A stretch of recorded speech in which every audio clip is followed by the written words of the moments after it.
Hello, my name is Dr. Gilbert. I'm the trombonist for Degrees of Brass, and today I'm going to be playing the NCBA 9, 10, and 11, 12 excerpts. So the first excerpt I'm going to play is the 9, 10 one. This piece is in G major, and I'm going to talk about that after I play it. So the first thing I'm going to do is play it for you. I'm going to play the option B ending, which is the harder ending, but I'll also talk about the option A ending, and we'll go through the piece and we'll talk about a little bit of some strategies that you can use to help you work your way through this piece. So here is the 9, 10 NCBA audition excerpt.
So let's go ahead and talk about this excerpt. So the first thing that you're going to want to make sure that you can do is play in G major.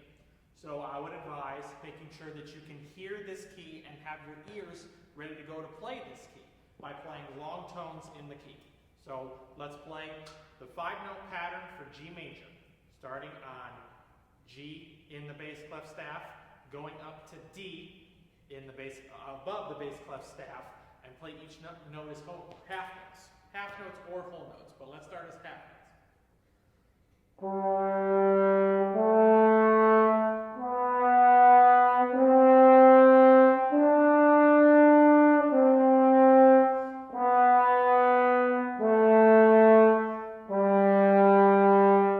What you're going to want to watch out for is that you don't play B flat. You're going to want to play B natural in 4th position. Once you feel more comfortable playing in G major, you can start by playing maybe some tunes in G major. So you can play Mary Had a Little Lamb in G major.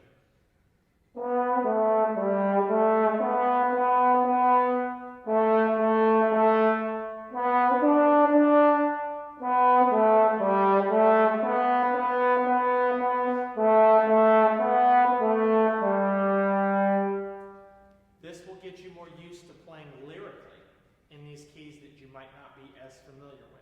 Now let's actually go into the excerpt itself. The first 8 bars are in G major and are going to be fairly lyrical. That's why there's all those legato markings and all those slur markings. So you're going to want to connect every single note.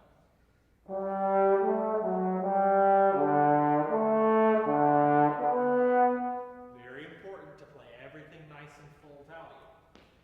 Going into the 6/8 section, you need to be able to transition from simple meter to compound meter almost immediately.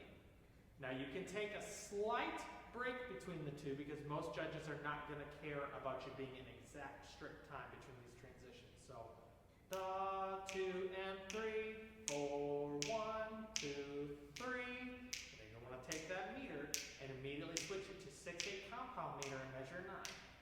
1, 2, 3, 4, 5, 6. Ba, ba, da, ba, da, ba, ba, da. Now what's interesting about the 6/8 section is that all the way from measure 9 all the way until the fermata is actually an E minor.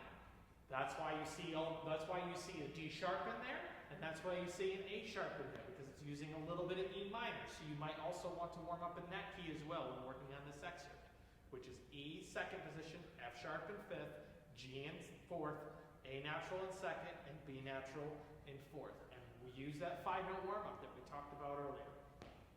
For the option B ending, It's going to be if you feel comfortable playing above the bass clef staff. If you feel comfortable playing those F sharps and Gs, then by all means take the B ending.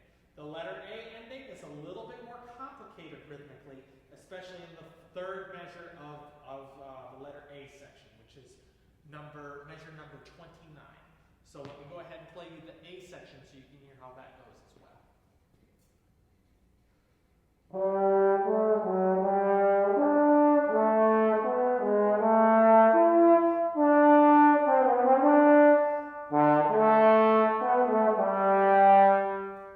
So for those last two measures, you're going to have to really count through those ties. 1, E and a 3, right? And then 1, pull it, 3. So you want to think triplet right there in that measure. 1, triplet, 3.